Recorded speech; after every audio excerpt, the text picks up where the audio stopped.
એક જગ્યાએ મહાત્મા પધાર્યા અને ગામમાં દુકાળ, ગામમાં કાળ પડેલો. એટલે આવીને બાપુને પગે લાગે, અરે બાપુ हमारा खेत बधा सुकाई रहा है, हमारा बाजरा सुकाई जाता है बाबू. अच्छा कितने बीघा का है? बाबू हमारे पास तो 50 बीघा का बाजरा है, गांव में तो बीजा को है, तो बीजा का छोड़ो, तुम्हारी बात करो. कितना बीघा का है? कि बापू 50 बीघा का है. हाँ दक्षिणा दो. लो बापू 50,000. कोई बात नहीं, तेरे ऊपर कृपा शुरू हो गई है. सुबह देखना तेरा एकले का खेतर भीना हो जाएगा. तो बाबू 50,000 में हवार जो ने तो गाम जाग्यू ने तो आनु खेतर पी गयु. बोलो. और पछी जे गाम दड़्यू, क्या बात है बापू, है कि क्या बात? अरे हिमालय से आए है. बहु आगे थी आवे ने पशु बहु आपणे ओळखता नहीं, ત્યાં बहु न जવું. અહીંયા તો પેઢીઓથી ઓળખીએ છીએ, એના પગ પકડવા, અજાણ્યામાં માથા ન મારવા. તો ઓલો બીજે દી બીજો, બાપુ हमारा तो 20 बीघा का है, तो 20,000 रख दो. तो बापू એને 20,000 રાખ્યા, બીજે દી 20 बीघा પર લઈ ગયું પાછું. પછી તો બાપુ ગામને શ્રદ્ધા બેસી જાય ને, क्या बात है. एक जणो बापू मेरा 10 बीघा का. कोई बात नहीं, 10 बीघा का रख दो, गूगल पे कर दो.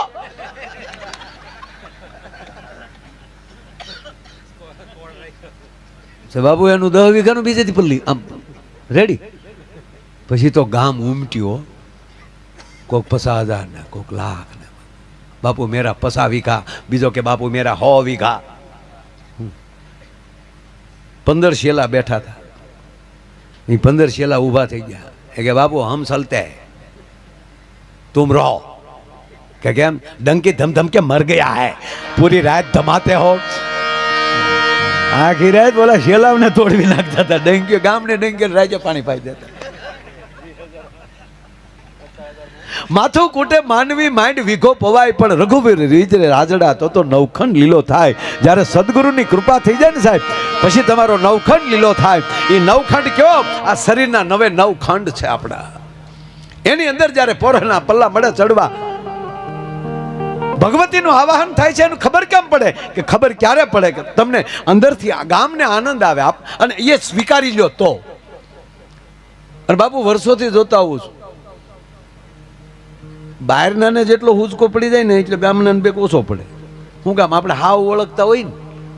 અરે કાંઈ નહીં, તમે રામાપીરનું આખ્યાન તમારા ગામમાં રમાતું હોય અને કોઈ રામાપીર, આપણા જ ગામનો દીકરો કોઈ રામાપીર બને, તો અમે બહાર ગામના આવ્યા હોય ને, અમને સીધા રામાપીર દેખાય, તમને નાથાભાઈ છોકરો દેખાય. ન્યા ગોથું ખાઈ જાવ. જો ગોકુળ ગોથું ખાઈ ગયું ને બાપુ. ત્યાં તો નંદ બાબાનો છે, માખણ ચોર છે. હશે કે નહીં હોય, હશે કે નહીં હોય. ત્યાં 11 વર્ષ 52 દી વયા ગયા. કંસને માર્યો ત્યારે ખબર પડી કે આ લે આ આપણી વચ્ચે રહેતો હતો. વિરાટ રૂપ અર્જુનને પણ દેખાડે છે અને વિરાટ રૂપ દુર્યોધનને પણ દેખાડે છે. વહટી લઈને ભગવાન કૃષ્ણ જાય હસ્તિનાપુરમાં. હે મહારાજ ધૃતરાષ્ટ્ર, હું શાંતિ દૂત બનીને આવ્યો છું. હું પાંડવોનો પક્ષ લઈને નથી આવ્યો, પણ મને ભરોસો છે. જો આ વાત ભગવાન કૃષ્ણ એમ કહે છે કે મને ભરોસો છે. આપણા સદગુરુને આપણી ઉપર ભરોસો હોવો જોઈએ કે મારા શિષ્ય ઉપર મને ભરોસો છે, હું જેમ કે એમ કરશે. આજ ભગવાન કૃષ્ણ કહે છે કે હે મહારાજ ધૃતરાષ્ટ્ર, હે દાદા ભીષ્મ, હે કૃપાચાર્ય, હે દ્રોણાચાર્ય. અને ભગવાન કૃષ્ણ બાપુ ત્યારે બોલે છે એ અદ્ભુત બોલે કે હે ધૃતરાષ્ટ્ર, હે મહારાજ, હે હસ્તિનાપુર નરેશ. સંસારની અંદર આવી ધર્મસભા, આવી રાજસભા કઈ જગ્યાએ હોય કે જે સભામાં દાદો ભીષ્મ બેઠા હોય, જે સભામાં કૃપાચાર્ય બેઠા હોય, જે સભામાં ગુરુ દ્રોણ બેઠા હોય, જે સભામાં કર્ણ બેઠા હોય. અને ઈ સભામાં આજ કૃષ્ણ તમારી પાસે આવીને ખોળો પાથરે છે કે આ સભાને મારે વિખેરવી નથી. અને મને પાંડવો ઉપર ભરોસો છે કે હું જે કહીશ એ સ્વીકારી લેશે. માટે એનું ઇન્દ્રપ્રસ્થ પાછું આપી ગયું અને દુર્યોધન ઊભો થઈ જાય. અને સમાજમાં યાદ રાખજો, જ્યારે જ્યારે પ્રજા કે અને એવું રાજાને કરવું પડે ત્યારે વિના ચાયચ્છ દુષ્કૃતા. રાજા કે એમ પ્રજાને કરવાનું હોય, એને બદલે જ્યારે પ્રજા કે, દુર્યોધન કે અને ધૃતરાષ્ટ્રને કરવું પડે. દુર્યોધન વચ્ચે બોલે છે અને ત્યારે કૃષ્ણ કહે છે કે દુર્યોધન, હું રાજાને પૂછું છું, હસ્તિનાપુર નરેશને પૂછું છું, તને નથી પૂછતો.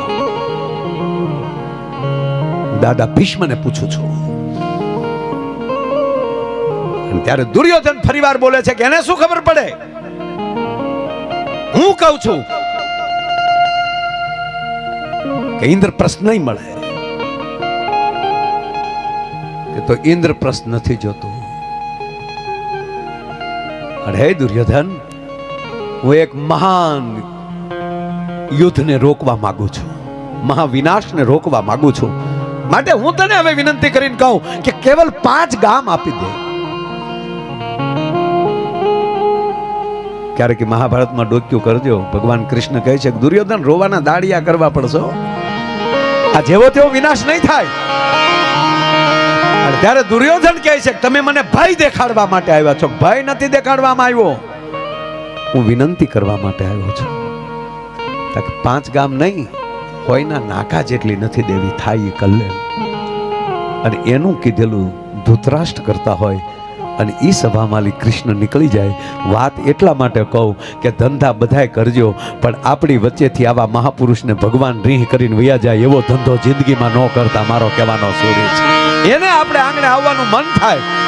પાંડવો ભલે 5 હતા, પણ અર્જુન એવું જીવ્યા કે ભગવાન કૃષ્ણ એમ કહે છે કે હે અર્જુન, પાંડવા નામ ધનંજય. પાંડવોમાં અર્જુન મારી વિભૂતિ છે. વૃક્ષમાં પીપળો, સિંહ, પ્રાણીમાં સિંહ, છોડમાં તુલસી, પથ્થરમાં શાલિગ્રામ, જળચરમાં મગર. અને બાપુ, દેવોએ ભગવાને જે જે પસંદ કર્યા ને એ પાછા માતાજીએ એના વાહન કર્યા. જો ભોળાનાથને ગમતું હોય ને અતિ, તો એક હાથી અને બીજું બોકડો. તમે કહો ભોળાનાથને બોકડો? તમને પૂજા કરતા ન આવડે કાંઈ, આપણને કોઈ શ્લોક બોલતા ન આવડે. જો અહીં આચાર્યને એને પૂછ્યો તમે તારે સવારે, કાંઈ શ્લોક ન આવડે, પણ ભોળાનાથ પાસે જઈને જો બોકડો બોલાવતા આવડે એટલે મહાદેવ રાજી થઈ જાય. આ નવીન વાત નથી હો, સત્ય વાત છે. ઘણા પૂજા કરીને મેં મહાપુરુષોને તે એ બોકડાનો અવાજ કરતા, બોકડો બોલાવતા જોયા છે. મહાદેવ રાજી થઈ જાય. શું કામ? એના સસરા દક્ષનું જે દી મસ્તક, ગણપતિનું મસ્તક કાપ્યું ત્યારે હાથીનું મસ્તક લગાડ્યું, અને દક્ષનું જ્યારે મસ્તક કાપ્યું અને યજ્ઞ હજી અધૂરો હતો, યજ્ઞ પૂરો કરવાનો હતો અને દક્ષને સજીવન કર્યા, ત્યારે બકરાનું, બોકડાનું મસ્તક એને ચડાવ્યું. અને મહાદેવે એ વાલો લાગ્યું ને ત્યારે પરાશક્તિ એ બોકડાનું વાહન બનાવ્યું. મહાદેવને ગમે છે. હા, ભગવાન કૃષ્ણ એમ કહે છે કે પ્રાણી, જળસર પ્રાણીમાં મગર બસ હું છું, ખોડિયાર એ વાહન લીધું. હે અર્જુન, પ્રાણીમાં સિંહ હું છું, તો ભવાનીએ સિંહ એનું વાહન કર્યું. જે નારાયણને, જે મહાદેવને જે વસ્તુ ગમે છે એ શક્તિઓ એના વાહન બનાવ્યા છે. અને આપણે ઘણા પાછા ધૂણીને એમ કે માતાજીને બોકડો ચડાવો, લે આવી ન્યાલી તો પાછા ફરો યાર. આપણા વાહનનો કોકે કાચ પડ્યો હોય તો આપણો મગજ વયો જાય, તો માતાજીના વાહનને આખે આખું લઈ લેતા છે. અંધશ્રદ્ધામાંથી બહાર આવો. કોઈ એવું ચડાવતા હોય તો આપણને કઈ વાંધો નથી, નહીતર પાછું ઈ કાંઈ લાવી શકે, માફી માંગો. આમાં અમારા તો મરા છે હો, મારા હો.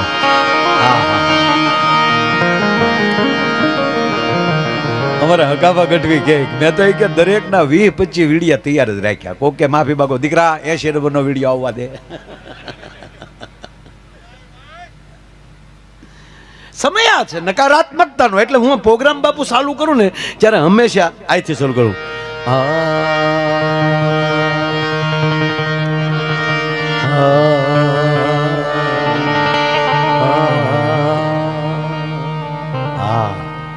આપણી માએ પહેલો વહેલો શબ્દ આપણે શીખવાડ્યો હોય ને, પહેલું વહેલું આપણે બોલતા શીખ્યા હોય ને, એનું એ શબ્દ છે હા. ઘોડિયામાં નાખી દે, 6 મહિનાના હોય, કાંઈ ખબર ન હોય આપણે કોણ છીએ. માં એમ કહેતે હા બોલું હા. માં પહેલી એમ કહે છે કે દીકરા જગતમાં મોટો થા ત્યારે હકારાત્મક રહેજે. હા હા હા, આવું થોડું હોય મર્યો, હકારાત્મક. હા બાપા હા હા. અને એને પાછા માનો ખોળો વયો જાય એટલે બાપુ સદગુરુનો ખોળો મળે. અને સદગુરુ પાછો જીરે વાલા તાકા ભજનમાં હા હા હા. આ ઠેઠ સુધી જે હા હા કરતો વયો જાય ને એ આમ જુઓ, ખોયાથી લઈને ખાપણ સુધી જવાનું છે. ઘોડિયાના ખોયાથી લઈ અને ખાપણ સુધી જવાનું છે. આ બધાયમાં જે હકારાત્મકતા જીવી ગયો હશે એને જ આ સદગુરુ સ્વીકારશે. અને ગુરુ બે જ છે. પ્રથમ ગુરુ છે એ માં છે. એ ભલે ભાઈ કમલેશ તો ક્યાંય ખાલી ખાલી, પણ પાયામાં માં છે. પ્રથમ કોઈ ગુરુ હોય તો માં, અને પછી એ માની કૃપાથી સદગુરુનો ખોળો. અને માં અને ગુરુમાં ફરક એટલો કે માં છે એ કુખથી જ્ઞાન આપે છે અને આ સદગુરુ પછી મુખથી જ્ઞાન આપે છે. અને જે માવું એ કુખથી જ્ઞાન આપે ને માડી, એના જ સંતાનો આવા મહાપુરુષોની મુખની વાણી સાંભળે છે. એ વાત 100%ની. બાકી હમણાં એક બાળકનો જન્મ થયો ને હોસ્પિટલમાં, બાપુ તે સીધો પુષ્પન ડાયલોગ બોલ્યો. બોલો, જન્મતા આવે તો મારા હમ નગર જે વસ્તુ જ્યારે સારી લાગતી ત્યારે લાગે. જન્મતા વેદ બાળક રડે તો જ સારું લાગે. જન્મતા વેદ રડે ને તો જ સારું લાગે. નગર હાસ્ય સારું જ છે. જન્મતા જ બાળકે ચાહે દાંત કાઢે મને દાખલો આપો,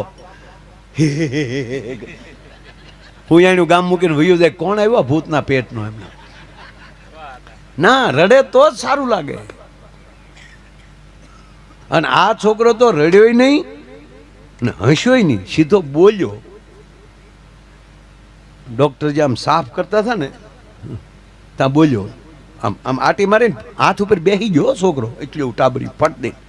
ડોક્ટર સામું જોઈને કે ઝૂકે કે નહીં ચાલા. તા તો ડોક્ટરના હાથમાં મુકાઈ ગયો, તારી ભલી થાય.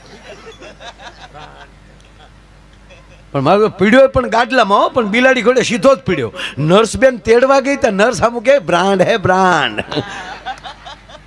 આખી હોસ્પિટલ ગોથું ખાઈ ગઈ. પછી સંશોધન કર્યું કે જન્મતા વેદ બોલે નહીં, બોલ્યો તા ભલે બોલ્યો પણ સીધો પુષ્પાનો ડાયલોગ કેમ બોલ્યો. એ સંશોધન કર્યું ત્યારે જાણવા મળ્યું કે આ પેટમાં હતો તે દી એની માએ 45 વાર પુષ્પા જોયું. એના સંતાનો કોઈ દી આવા પ્રોગ્રામમાં ન આવે બાપ. માટે પેટમાં પોઢી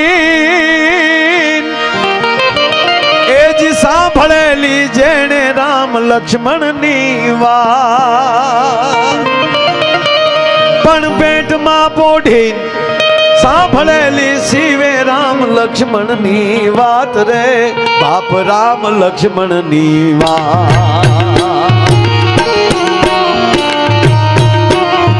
બાલુડાના મુખ સે દીધે ઓઢી એની ઊંઘ તે દીધી. શાબાશ.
સંતોએ એટલે જ જનેતાને કીધું છે. બાપુજીને બહુ ઓછું કીધું છે, પપ્પાને બહુ નથી કીધું. કાંઈ મેં પહેલા કીધું ને કે પુરુષ છે મેહુલો છે, એ તો અમી ચાટણા કરીને નીકળી જતો હોય, વરહીને નીકળી જતો હોય છે. બાપ માફ કરજો, પણ કેવો છોડ ઉત્પન્ન કરવો એ તો ધરતી નક્કી કરતી હોય છે બાપ. અને એટલે જ માને ઠપકો આપ્યો છે, માને કીધું છે, કેવી ભલામણ કરી? જનની જણ તો ભક્ત જણ છે યાન કા દાતા કા સૂર.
ભગત જણ જે કાં દાતા કાં સૂર ત્રણની જ વાત કર્યો. એટલે જ આપણા 11 લાઈનમાં 3 તાર આવે.